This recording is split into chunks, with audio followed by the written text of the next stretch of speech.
for Throwback Thursday Live. If any of you are familiar with Mortified Nation, it's a really fantastic documentary on Netflix about a movement that is very similar. It's basically what inspired Throwback Thursday, which is basically this event that it's an open mic sort of feel where you can come and you can read from your high school diary like I did last year, or you can share songs, you can show pictures. So thank you guys so much for being here. It's really exciting to be hosting. I have no idea what I'm fucking doing. Yeah, so without further ado, just to kind of kick this off for everybody, I'll go first. All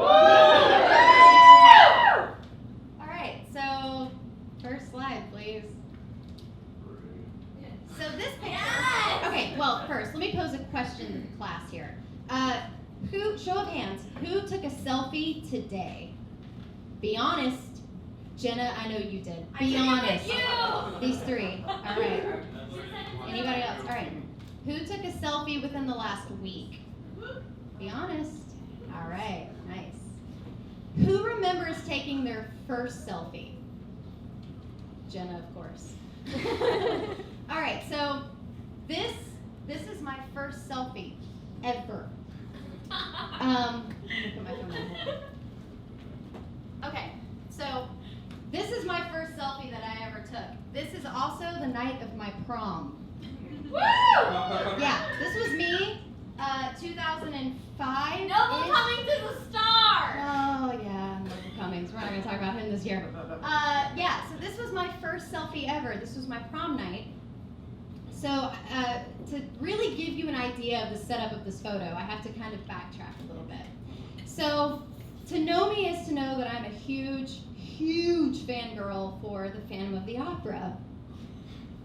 The book, the musical, any adaptation of the film, whatever. I am obsessed with Phantom of the Opera. So senior year, one of my very dear friends, who I'm still friends with, was my gay best friend in high school. His name was Chaz Parrish.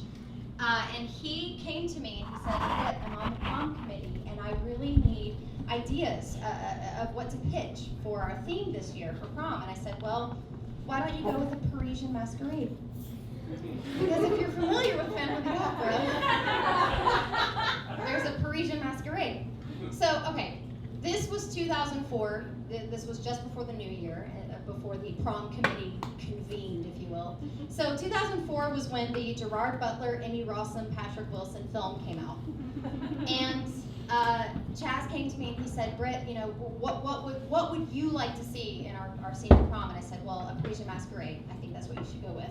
Having no idea, like, there's no fucking way anybody's gonna do this. This is dumb as hell. And also, like, it's super public, not even public school. It's like private school, Davidson County. No one's gonna go with this. It's always gonna be A Night to Remember or A Midsummer's Night's Dream. But they don't know that that's Shakespeare, so, you know, fucking idiots. Anyway, so having no clue that my voice would be heard, imagine my surprise when, like, you know, maybe early April, it's announced that our prom theme is a Parisian masquerade. Woo! Yeah. Now, if you're a girl and you're going to your senior prom, you know this is pretty serious. You gotta have the dress on point, you've gotta have the hair, the nails, all of it. So, knowing that it was a Parisian masquerade, I was like, I have to have Christine Daaé's hair in her dress. Guys, I'm not kidding you guys. I got a perm. I got a perm my senior year to have Christine Daaé hair. And it looked pretty good. As you can see there, it was loose curls at this point. But I'm not joking, when I lied to my senior class. I came to school one day with like super kinky curly hair and they were like, Britt, did you always have super kinky curly hair? And I was like, yeah, I've just been straightening it for 10 years. Because I really wanted Christine Daaé hair. Yeah. So I found the great dress. Like, if you've seen the movie, the Phantom of the Opera movie with Emmy Rossum and Gerard Butler and Patrick Wilson, she's got this beautiful dress that's like got these beautiful hoop, like bustle things, very Victorian era, and it's this like pretty blush pink. I found this same dress at Jessica McClintock, and my grandmother bought it for me. And so I had the whole thing. I looked great, right? Right? Yeah. So the only thing that was lacking, the only component that was missing was my date. And I didn't think that any of my guys in my grade would ask me because, you know, they just wouldn't. And so I asked this guy, his name was Josh Hacker, and we were in Spanish class together. And Josh was a sophomore, and I was a senior. But Josh was really cool with all the senior guys, right? Like, he was really, really cool with all of them. So I was like, this is great, this is great. I'm gonna get invited to all the cool parties because of my date. Because by myself, no way, no. And so I did. I got invited to all the cool parties. Josh abandoned me shortly after senior walk, which if any of you are familiar with senior walk, it's where you go down the steps and they announce your name. It's kind of like cotillion where they say, oh, Brittany Bird, escorted by Josh Hacker, sophomore. It was really humiliating. But you know what? It didn't matter. I got to have that moment where I was walking down the steps in this beautiful, beautiful ball gown, and every girl in my grade was wearing like the yellow Kate Hudson, you know, How to Lose a Guy in 10 Days dress. Like, that was the super popular dress that year. Fuck that, man. I was Christine Daae for my prom. So, this picture, completely unexpected, and it was the first selfie I ever took. So, on all of the tables during prom, they had masks that no one wore because they're retarded. And also they had Polaroid, like the little disposable Polaroid cameras. And so I'm sitting at the table, we've just finished dinner, and Josh has gone off wherever, I don't care, whatever he's doing. And nobody's really around, and I'm just sort of sitting there thinking like, well, at least I look really pretty, right? And this guy comes up behind me, and he kisses me on the cheek, and he has a Phantom mask on, and I immediately grabbed the camera and I took a shot of it, and then I looked over, and it was my friend, this really wonderful guy who was in drama class with me. His name was Michael. I can't for the life of me remember his last name, but he will live in my memory as the person who saved my prom night, because he came up and he took a picture and he kissed me on the cheek, and I took a picture of it really quick, and his name was Michael, and he was in drama class with me. And I looked at him afterwards, and I was like, where did you get that mask? I didn't think they had any Phantom mask here. And he was like, oh, they didn't, but your friend told me that you were really into Phantom of the Opera, so I thought that I would surprise you. That's my prom night. That's the prom night I choose to remember anyway. So,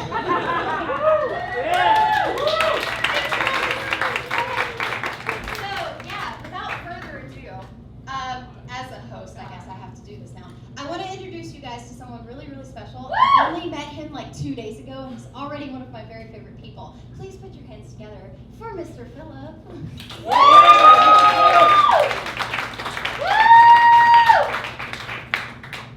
Oh, shit. Okay. Hi, I'm Phillip. Hey. I'm going to set the mood with some mood music for a second. Yes! Yes!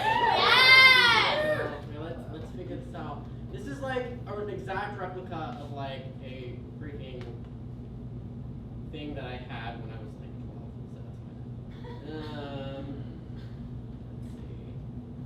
This song is called Air on the G String. Okay,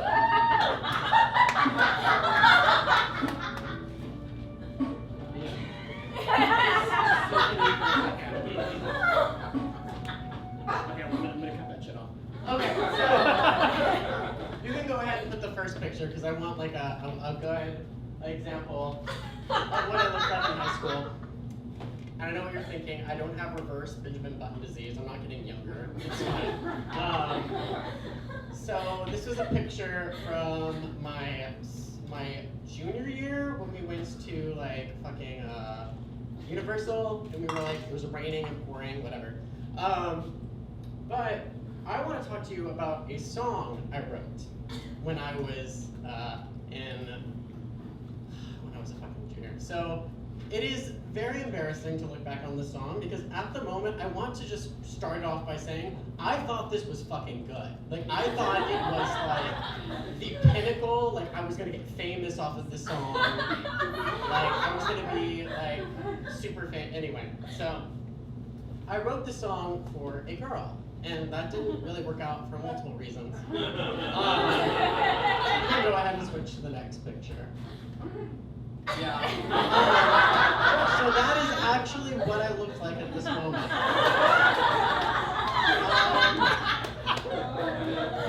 And why not switch to the next picture so they can see why it didn't work out. So, I wrote this song for this girl because all my friends were like, dude, if you like this girl, you need to write this song, yada yada yada. And I was just like, okay, cool. But it didn't work out. Hey. So, if you guys will indulge me, I'll actually like play the song for you. And the song is called "The Night We Fell in Love." It also didn't work out because this is actually a breakup song, and I didn't really think this through. So this will be interesting. Let's see, I can just probably fucking angle up. Let's do it. Okay. This is also like a replica of like the keyboard, so all kinds of weird nostalgia is happening, and I hate it. Okay.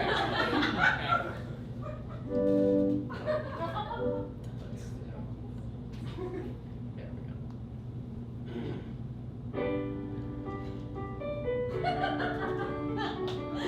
I'm fucking into it.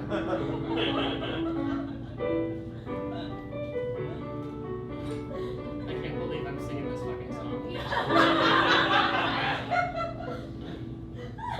The lyrics are genius, I'm just letting you know. I don't know why I loved you anymore. The reason it didn't work out. I guess that's the one thing that I am still lucky for. Genius. My heart still breaks. All of my mistakes are still here now because of you.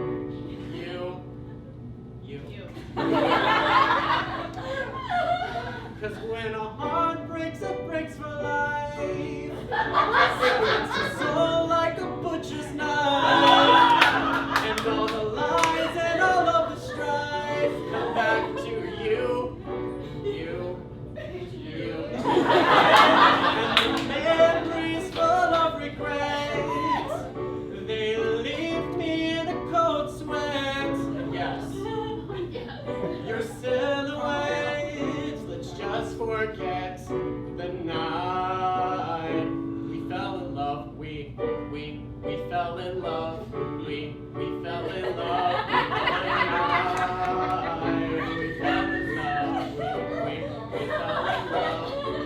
We fell in love. The night we fell in love. I really thought this was fucking good. I remember the moonlight as it fell upon your face. We kissed and time stopped for our magical embrace. I've had a magical embrace before, but all I needed was a flu shot. I fell hard and fast, but it didn't last. I realize now you never loved me at all. Because when a heart breaks, it breaks for life. It cuts the soul like a butcher's knife. And all the lies and all of the strife come back to you. Yes. Fucking you. And the memories full of regret, they leave me in a cold sweat. I don't even fucking know what that means. Your silhouette, let's just forget the night we fell in love. And now it's the bridge. Yes. It's not that much to ask for you to love me. Yet you walk around completely unconcerned. Yes, I did make that rhyme. And now it hurts to breathe and it's painful to smile. Your obvious lack of a heart leaves me in denial. Nice. Yes, that was written into the music. Beautiful. And then, of course, there's the. 'Cause when a heart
performer, what have you.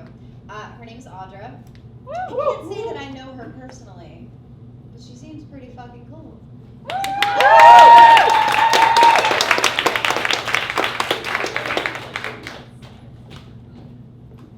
Oh, you're about to know me. So before we show any pictures, I just have to set this up. So there's two things, like just going into all of this. So like I moved away from home on purpose, right? Part of that was because most of my childhood and adolescence was humiliating. And so this way I can live far away from everyone who knows me from back then, you know, and so I can like be cool, right? Yeah. It's all an act. I'm just really honest, it's all pretend. So I'm going to tell you a story about why I wasn't cool in high school, okay?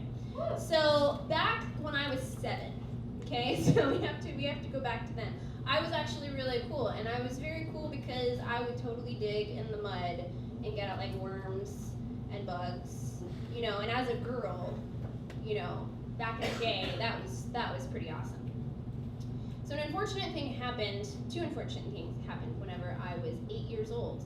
And one of them was that everyone in my life realized that I was severely nearsighted. So I had actually been nearsighted my whole life, and everything had been really, really fuzzy, and I just didn't know any better because I was born that way, right? So it wasn't going to stand out. So the other thing that happened right around when I turned 8 was that my hair went curly. So my hair was like super, super straight. Now this was the 80s, okay? So I just have to set the whole scene for this first picture. So it's the 80s. We're not really a wealthy family, so nothing I owned really fit. No one knew that you're not supposed to brush curly hair with a bristle brush. And then I had what I like to call government aid glasses. Okay? So I go into the eye doctor and I'm like, okay, this is gonna be fine. Like, you know, I'm seeing there's some cute pairs of glasses here. And then they take me to my shelf. And in my shelf, there were 4 pairs of glasses. And they were all about that big. And they were bright green, bright pink, or light pink. And those were my options. And I looked at these glasses, and I just immediately saw, like, the rest of my life going down. It's like, it's clearly over, and my days of being cool are just done. So we can go ahead and do the first picture. So the little hobbit on the right. I also have to say, I was the shortest person in school until the 4th grade. So that was super fun. So that was the first experience that just kind of set me on the path to being a nerd. So the cool thing about nerds is we like to flock together. Are any other nerds in here? Thank you, my people are here. I'm feeling like okay, I think we'll make it. So, you know, you go through school, you get to middle school, you know, you start noticing that like you're into the same things. Maybe you're into like Star Trek, or maybe you're into comic books. Maybe you're a theater geek, and so I started to find my people, right? Now, thank you. The only problem is, so my family was super conservative, and I wasn't allowed to pick any of my clothes. And again, lots of curly hair that no one knew what to do with. So, we can go ahead and go to the next picture. So this is me. So this is me thinking I'm really awesome in that moment. I think I'm at a wedding. I don't know what I'm doing with the tea. I don't know why that was in that moment. But apparently it did. So, you know, this is middle school, so I have contacts. So I'm doing a little bit better. The problem is shortly after I get contacts, I get acne.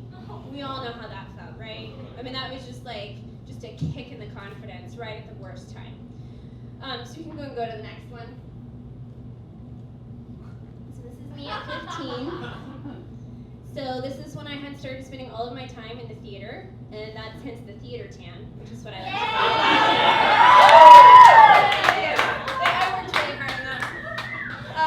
I was also at that point in my life incredibly shy. So that super outgoing kid that was doing the dance moment with the iced tea was gone. Like I was super shy and I was super insecure and I really didn't think that anyone liked me or would ever like me. And as you can see in this particular picture, I'm even like upstaged by my mother's flower arrangement. I was not like even like the picture of me at Christmas.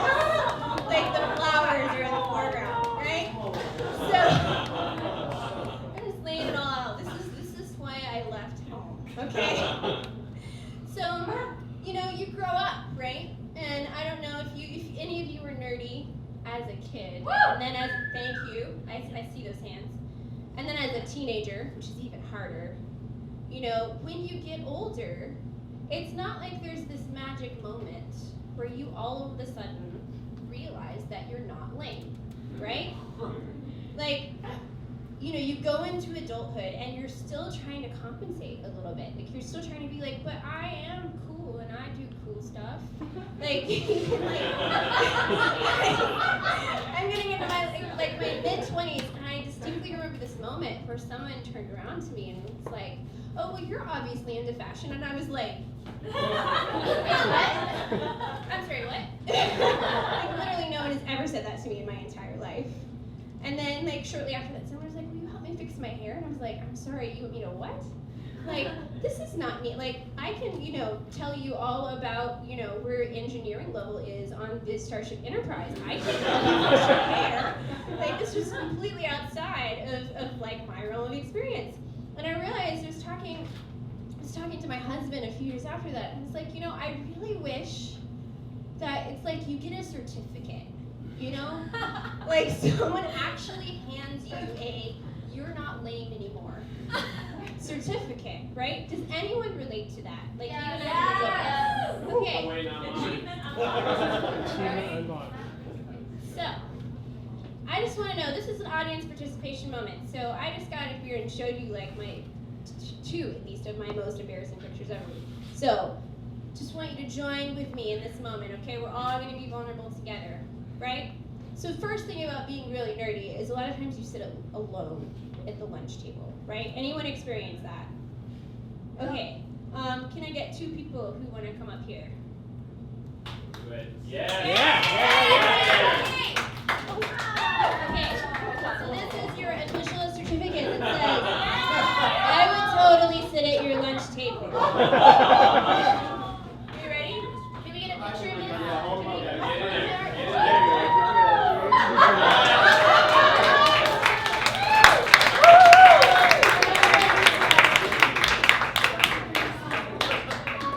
Okay, I see a couple people with glasses in here. Okay, I know what that does to your life. Trust me. Anyone with glasses or nearsighted and maybe faking it today with some contacts? Would you like to join me on stage?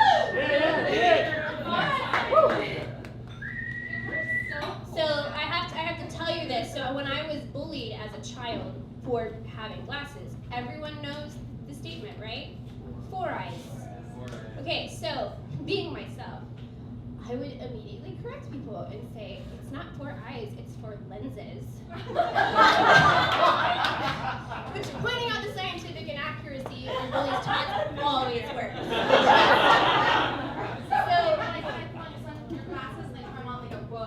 Yes, all the time. We can do that now.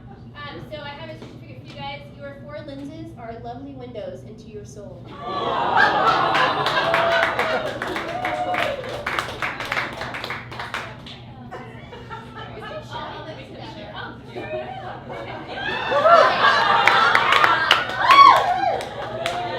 I'm gonna get really vulnerable here. Okay, was anyone else here? Please don't leave me hanging. If you have to leave me hanging, it's totally fine. Was anyone else here shoved into a locker? Every day, man. Okay, one of you up here. Short people, woo! Right? Okay, I have a very special certificate for you. This comes out of a very deep place in my heart. Now that you have seen the world from the inside of a locker, you have a superior understanding of the existential nature of the universe.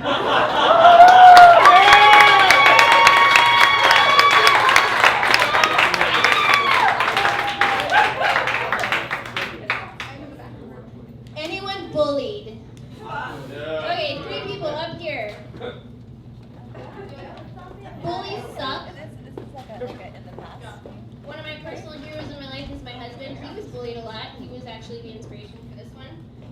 And he's super awesome because he actually teaches people how to be ninjas now. But like extra nice ninjas. Yeah, husband.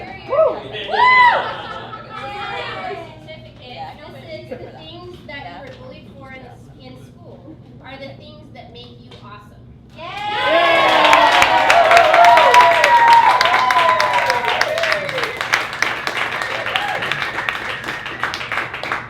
Okay, I have a special one for Mitch and Jessica.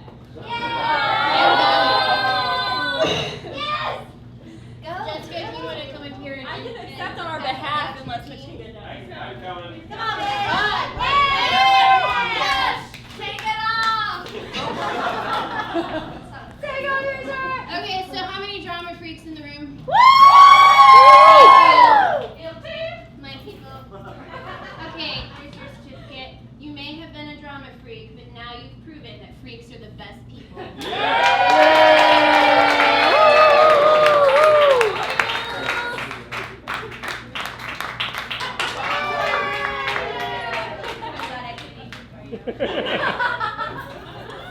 Okay, so I have last ones that I'm gonna pass out on the way out, which really just say you're officially a cool person now.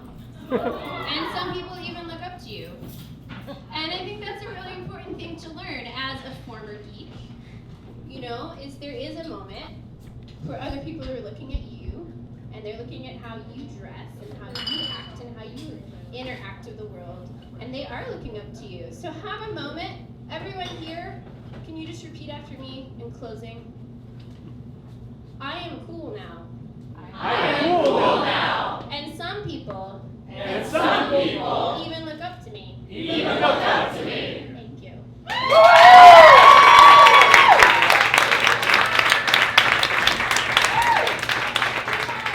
Okay, so this isn't really as official and awesome as yours are, but I was inspired during your set to present this to you. It says, the Sideshow Fringe Festival proudly presents You're Not Lame Anymore. To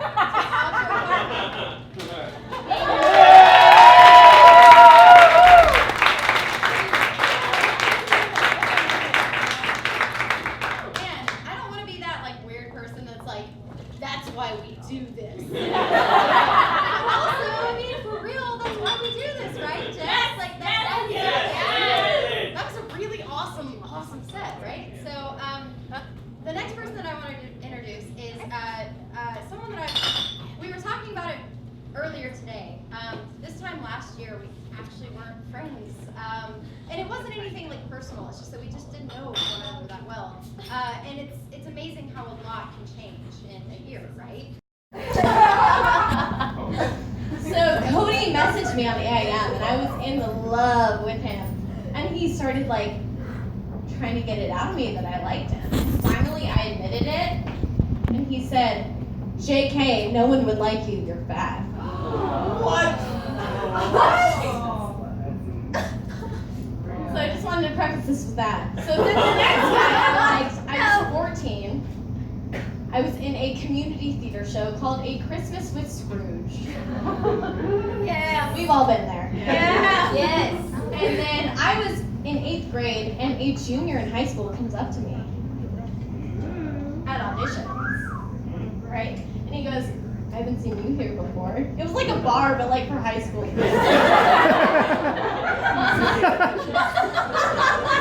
That's community theater in a nutshell. Good night. My mom is like in the corner hiding because she drove me there because I was 14. And I'm like, "Yeah, I've never been here before. It's fine." He's like, "So what's your name?" I'm like, "Jenna." And he's like, "So what's your sign?"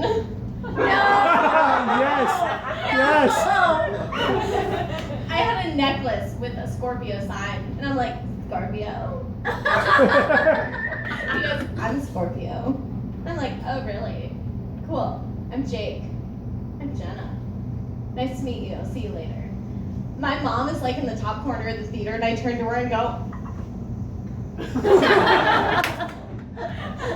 she remembers this very distinctly. So 2 years pass, okay? They do the show every year. Now I'm 16. Yeah. Yeah, sweet 16, body roll. He's 19.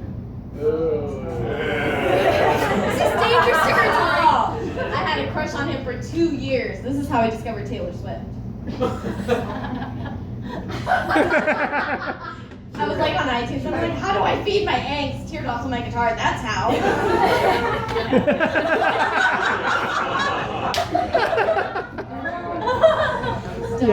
Still fan.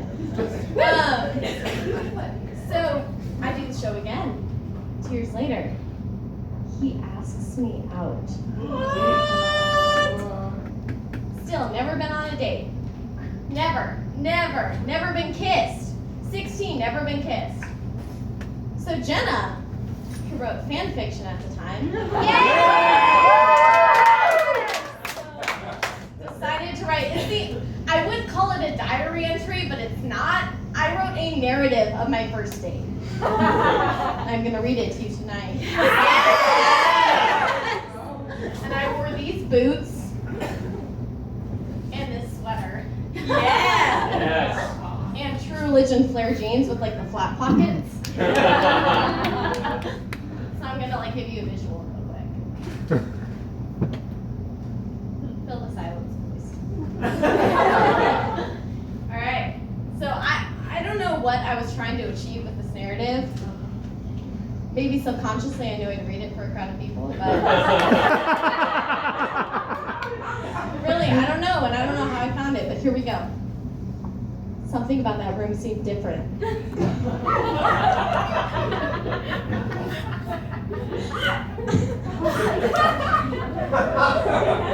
It was my room, yes, but something new was staring back at me in the mirror.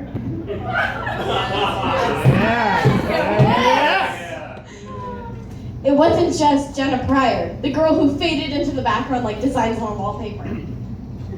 This was Jenna Pryor, the girl who was about to go on a date with her crush of 2 years, Jake Zellinger, who texted me tonight and said, "May the odds be ever in your favor." We still talk. "Where is he?" she groaned. Now we're in third person.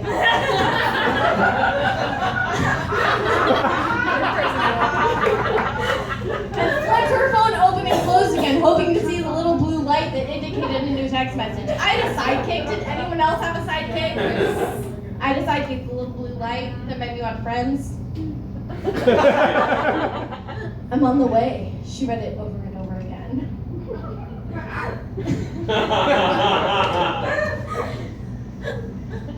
Jenna walked to the front of the upstairs floor to look out at her sister's window. She couldn't see any cars coming. Then it was there, the black Mustang. Slide change. The black Mustang! Guys, I'm gonna go off the record for a second. I lost my virginity in that Mustang. Front seat, y'all.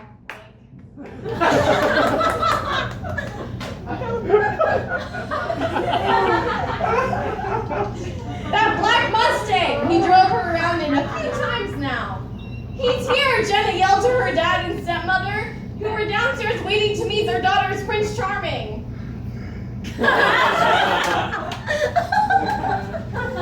There was a knock on the door. So Jenna flapped her hair and took a deep breath. Hearts beating and hands shaking, Jenna opened the door. There he was, standing there in a red band t-shirt, jeans, his hair peeking out of a backwards hat. It was a beautiful shirt, y'all. On his face were his black, thick-rimmed glasses that framed his emerald green eyes. A soft smile formed on his lips. It was a smile that Jenna had memorized by now. "Hey." His voice weakened her knees. "Hi," she responded meekly. "My dad wants to meet you." Jake stepped into the house as Jenna danced to the side. Her father introduced himself, and Jenna watched the scene, feeling like the two worlds were colliding, her dreams and her reality. I really wrote this, guys. Never had she thought that Jake Zellinger would be here, taking her out, meeting her dad. Of course, Jake was charming as ever. aiding to the fact that he was 3 years senior to Jenna's age of 16. Okay, I like older guys, we all know this. Too real. Ready? Jenna smiled up at him. We're ready. We walked out to Jake's midnight black Mustang, where he ran ahead and opened the door. Oh, aren't you cute? Jenna teased him. I tried, he laughed, and then scurried over to the other side. Sure, We can change the slide now. There's me and Hannah at winter formal. The drive to the movie theater consisted of small talk about their days. Jenna just watched Jake drive, taking in every little moment, every little word, every joke made at her expense. This is why I have issues now. Fuck that guy. He looks so cute.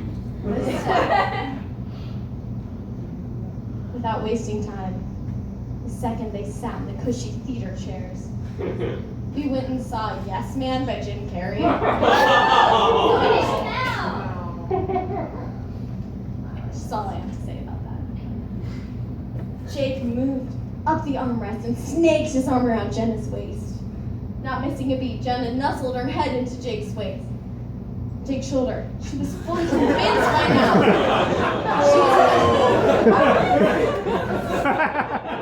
She was fully convinced by now that this was all a dream. None of this could possibly be real. It wasn't until she felt his lips caress her forehead that she thought maybe this could be happening. She turned her head up to face Jake's. That's when it happened. She saw Jake close his green eyes. He had taken off his hat glasses and lean in. Jenna caught her breath, realizing this is it. This is the first kiss she's going to remember for the rest of her life, obviously. She awkwardly leaned forward, thanking God that Jake's eyes were closed, and softly placed her lips on his. Her eyes fluttered closed as her lips brushed lightly. They both pulled away, and Jenna returned to her place, cuddled on Jake's shoulder. And that's when I stopped writing, guys. That's it.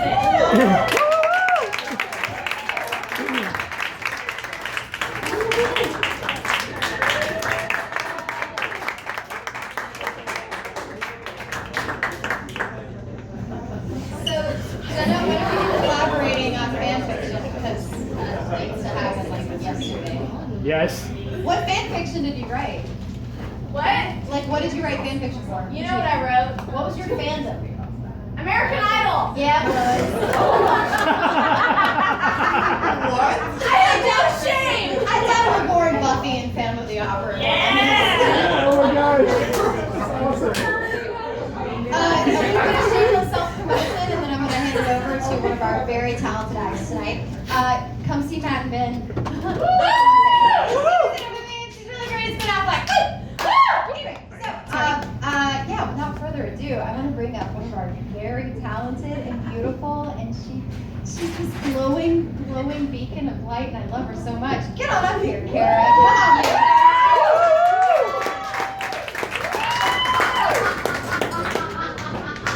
on, man. So I'm gonna sing a song for you.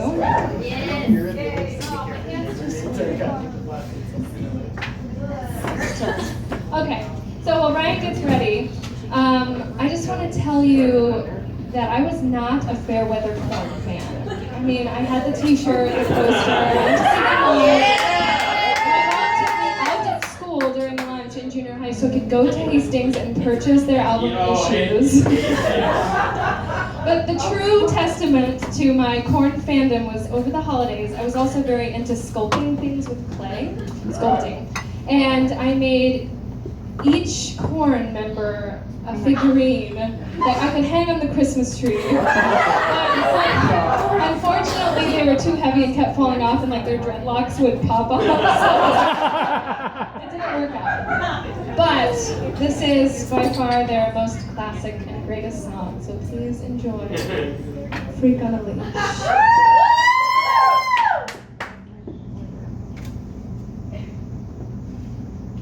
Leash.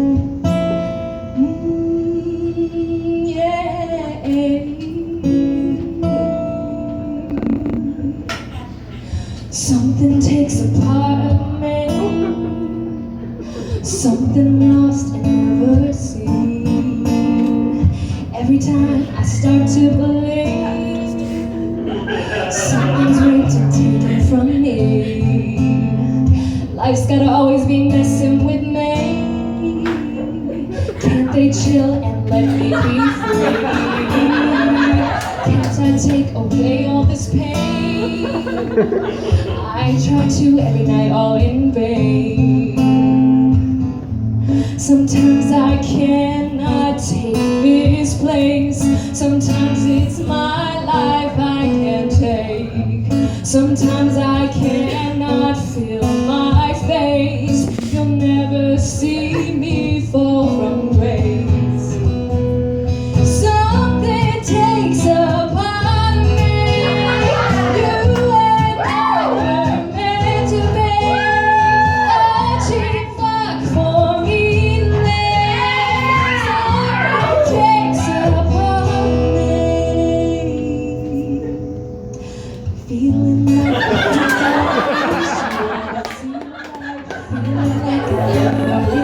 so do I. How many times have I felt disease? You wanna see the light? Nothing in my life is free. It's free. Sometimes I cannot take this place. Sometimes it's my life I can't take. Sometimes I cannot feel my face. You'll never see me fall. Something takes a part of me. You and I were meant to be. A cheap fuck for me to lay. Something takes a part of me.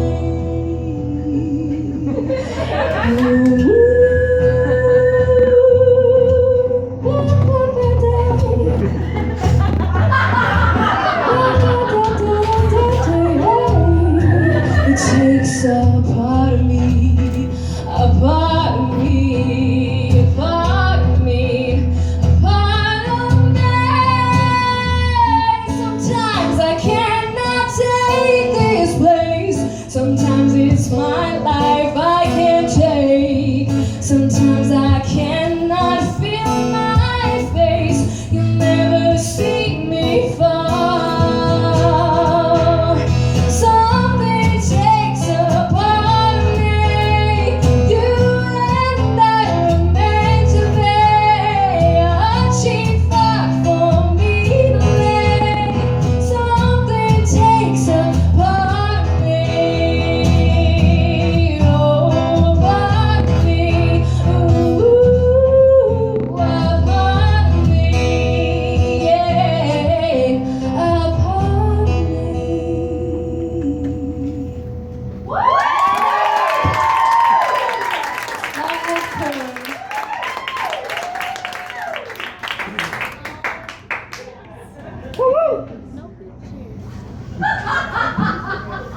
You guys like that a lot, right? Metal. That was pretty fucking awesome. So, to see more of Kara, she's gonna actually be in parts like this with me. Playing that babe, the nurse. Yeah. So our next reader, sharer, whatever, what have you, is a very special man. Because if you all look behind you, he built this beautiful loft in this space. And everyone, his name is Paul. Yeah, Paul. Welcome, Paul, to the stage. Yes. I don't know if that's the claim to fame. Yeah, not the pictures yet, right? Sure. Yeah. So Valley asked me to, see if I wanted to do this, and I thought sure it'd be fun, right? Throwback Thursday, it's embarrassing, whatever, the mortified thing, and I kind of got up here. But as I'm now, life is an evolution, right? So you see how things change, and you have inspired me because I'm a nerd. Full-blown, got a laminated card. So before I get to the pictures, I'm just going to bring you a little arc of what I was going to do and what I'm going to do now. So, the initial idea behind this little story was going to be this embarrassing thing that I've done in my senior year, of which there's no photographic evidence. But instead, I'm just going to ask a couple questions and then walk us through something. First of all, who here experienced the social experiment that we now call the 80s? Yeah, yeah. Okay. Everybody that didn't raise your hand. One side of the room. Okay. If you didn't experience the 80s, you don't get to judge. If you Original did, nerds. Feel free to think whatever you want. I'm now an architect. Odd little arc there, but so I'm gonna break down the 80s for you. Okay? Cocaine. So the 80s had basically three prototypical looks, right? You had your jock, you had the nerd, and you kind of had the middle zone there, right? Now, I always aspired to the John Bender side of the world.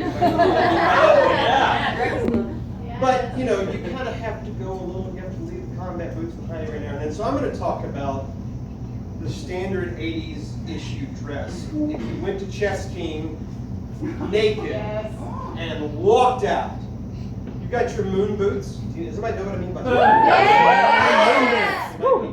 So you got your moon boots. Now, moon boots are these sleek, laced up, tall boots, right? So you got to accentuate that. So what's after the boots? Parachute pants. Yes! Parachute pants are neatly equipped with Velcro and both cuffs. So it accentuates the narrowness of the ankle. Moving up, now this is where real creativity starts. Okay, moving up on the parachute pants, you might have zippers. You might have cargo pockets that do nothing. Because they're vertically zippered and they're about that wide. Now, to give you the real creativity and, you know, like a peacock, how a peacock can we get the feathers? You can unzip this all the way down and or you can bring it all the way back to be cool and stealthy like a ninja, right? So you come up here and now you've got your belt, right? But it can't just be any old belt. It has to be the rubber bubble belt with the double row grommets, right? Which is actually a very functional piece of equipment from a scientific engineering. With all the grommets going all the way around, it can be inside. And if you have excess, which there was, you go around twice. Yes. Which was great, because that's the look you wanted. Because guess what? In the 80s, if one was good, two was always better. Why settle? You can have one polo shirt, and a flip-top collar. That's not good enough. Go for two. Because that's what you want to do. So we've covered ourselves to the waist up. Now it gets to where we've got, and you notice that we now have, architecturally speaking, we've got a movement, narrow, the pants are starting to widen. What are we going to do? We're just going to keep going out. Shoulder pads. I'm talking about a jacket about this wide, where I can't even get through a door.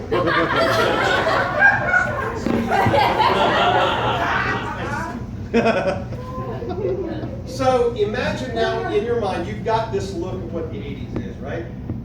So now juxtapose that against highly conservative, never a hair out of place, hat perfect, lace white gloves on at church, matriarchal Southern family life. This is what I did. So you moved away. I, on the other hand, am stuck right where I grew up. Still here. And you want to talk about nerds. Okay, you know, in high school, like, you know, do the jocks, do the whatever. I was in the D&D club.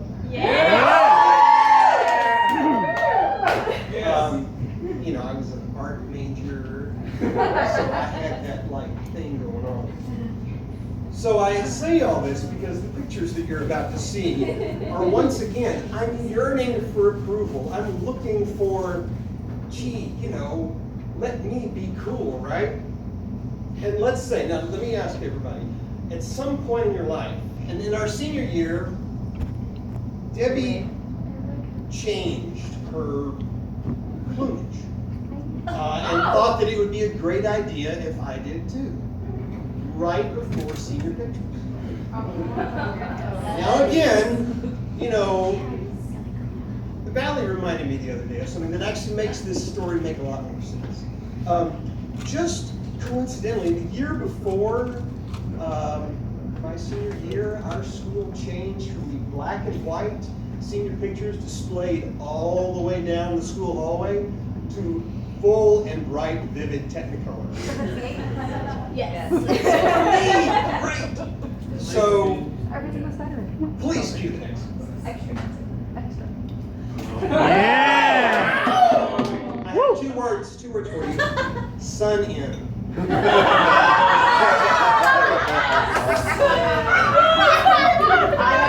I'm sure that in the Crayola bag, that's called Vivid Pumpkin.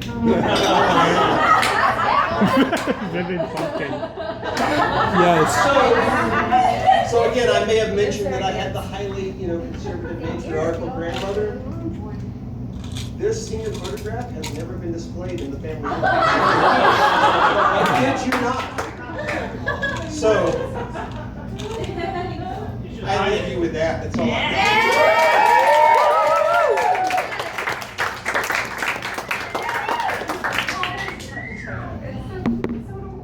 You should hide it in there. That's beautiful. It's beautiful. I'm mesmerized. I want to keep staring at it.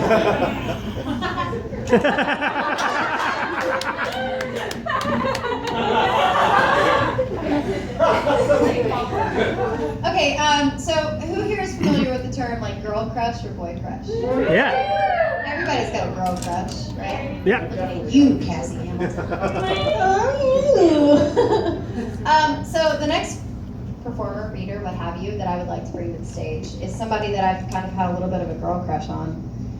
She was just recently featured in the pages of American Leader magazine. Yeah! Yeah, it's a really big deal. Because she very recently starred in Nate Epler's Ice Treatment. If you didn't watch it, if you didn't see it, shame on you because it was online and it streamed and you have no excuse. Anyway, put your hands together for Rachel.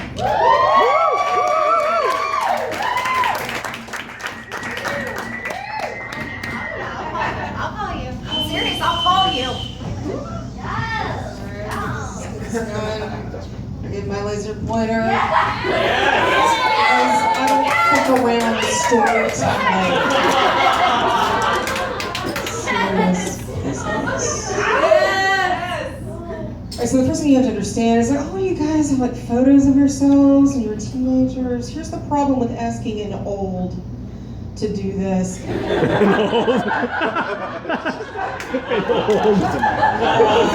I was young, if you wanted a photo, you had to, first of all, you had to own a camera. Just not everybody, you had to remember to take it with you. And then you had to haul your ass down to Photomat and put out on paper. And then when you hit 40, you like go back through all your old photos and you're like, well, my self-esteem's already in the shitter. I'm not keeping that. And you start reading stuff out and burning it. And like the proning ceremony, and just kind of get rid of all that shit. So I don't have a whole lot of those embarrassing photos left. So we're working with what I have, and you will. So let me give you a tour. Let me introduce you to the 70s Mitch. Which one? So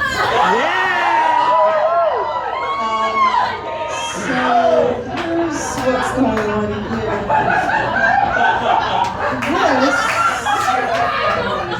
This is a weapon,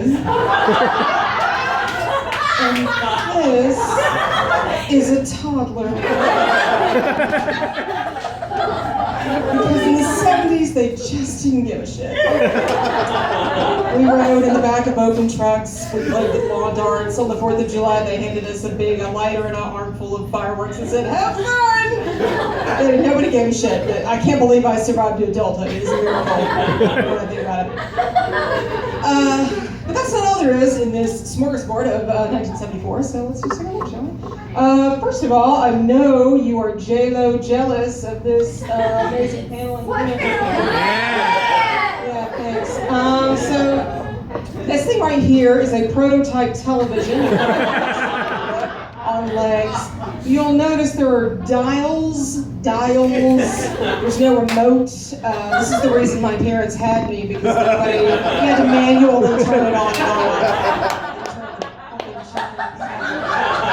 That was my job for 18 years. This right here It's actually a clock, but it's built into a gilded carriage. And the horses pulling the carriage go like this far. It's huge. It's like the 70s. There were lots of tchotchkes that your mom never dusted because they were just, it was, anyway. Okay, so there's lots of, there were a lot of, like in the 70s, people were like, it's just on the floor, it's just on the floor. And most people were smoking pot. My parents were like really straight-laced, and so they were not smoking pot, but we still had some of those fucking cushions with tassels I was not allowed to touch, which is probably why I picked up this gun. At least it's not a tassel. And, the showpiece of this room was these little beauties right here that made me the envy of my middle school class because back in the day when there was no internet, you had to look shit up in books. And this was like prototype Wikipedia. These were actually encyclopedias. This was an entire set of the 1972-73 World Book Encyclopedia. So I didn't have to go to the library because I could just keep my ass at home and use these outdated books because they were completely outdated by 1984 when I was 16. But I didn't care. And then my favorite piece, my favorite thing about this photo when I was looking really closely at it was that the beauty of this is that this right here is a wise man and this is a camel because it was Christmas! What you do at Christmas is you give little Rachel a gun, which is, by the way, always loaded. I do remember that. And you do a photo shoot because this is like one of like 8 of me just walking around like with this loaded gun. So now you know pretty much everything you need to know about the set. This is completely encapsulated. This is the 70s. That's all you need to know. You're welcome.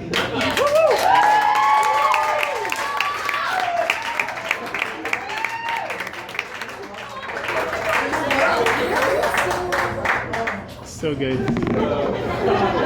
You identify all of that. My girl crush is only confirmed.